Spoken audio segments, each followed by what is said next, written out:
बात करते हैं चुनाव की।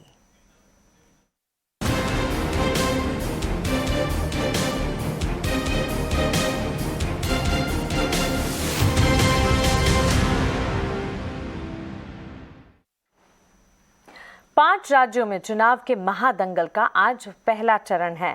आज उत्तर प्रदेश में 11 जिलों की 58 सीटों पर वोटिंग होगी। सभी पांच राज्यों के चुनाव नतीजे 10 मार्च को आएंगे। आखिर क्यों ये चुनाव इतने ज्यादा अहम है, इसी पर बात करने के लिए मेरे साथ जुड़ी हैं तमन्ना इनामदार जी। तमन्ना, बताएं आखिर क्या वजह है कि इन चुनाव को लेकर इतनी चर्चा हो रही है? हर कोई जानना चाहता है कि इन 5 राज्यों के नतीजों में क्या होगा और इसके कारण ये है। सबसे पहले जब भी उत्तर प्रदेश में चुनाव होते हैं तो माना जाता है कि 2024 यानी अगले जनरल इलेक्शन की ये सेमीफाइनल है, क्योंकि सबसे ज़्यादा जो एमपी हैं वो उत्तर प्रदेश से जाते हैं लोकसभा में, और इसलिए उत्तर प्रदेश पर ज़्यादा जोर दिया जाता है। वो एक बहुत ही पॉलिटिकल स्टेट भी है और देश की जो हवा चल रही है, राजनीतिक हवा चल रही है, उसकी नब्ज उत्तर प्रदेश से पकड़ी जा सकती है और इसलिए उत्तर प्रदेश के इलेक्शन को लेकर इतना एक्साइटमेंट है। दूसरी बड़ी जो बात है कि अगर बीजेपी फिर से शानदार तरीके से उत्तर प्रदेश में जीत जाती है तो उत्तर प्रदेश के मुख्यमंत्री योगी आदित्यनाथ के पॉलिटिकल करियर के लिए एक बहुत बड़ा बूस्ट है।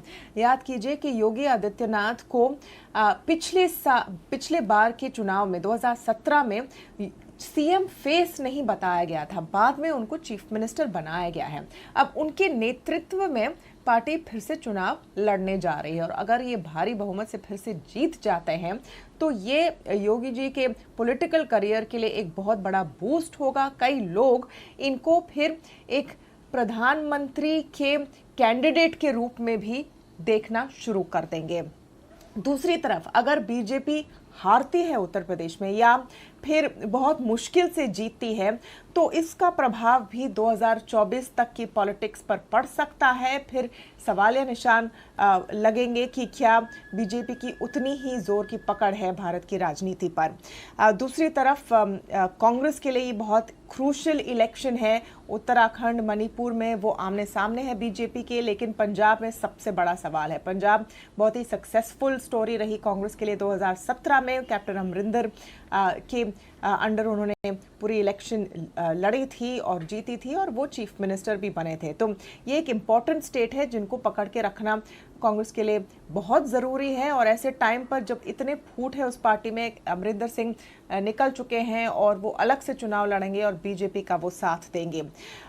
एक और जो बड़ा फैक्टर है यहाँ पर वो है कि ऑपोजिशन पार्टी कौन है इस देश में और सबसे बड़ी ऑपोजिशन पार्टी कौन है।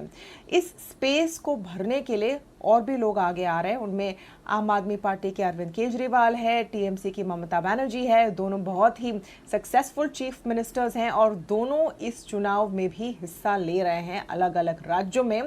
अगर उनको अच्छी खासी सक्सेस मिलती है तो ये आगे की ऑपोजिशन पॉलिटिक्स की दिशा भी तय करेगा।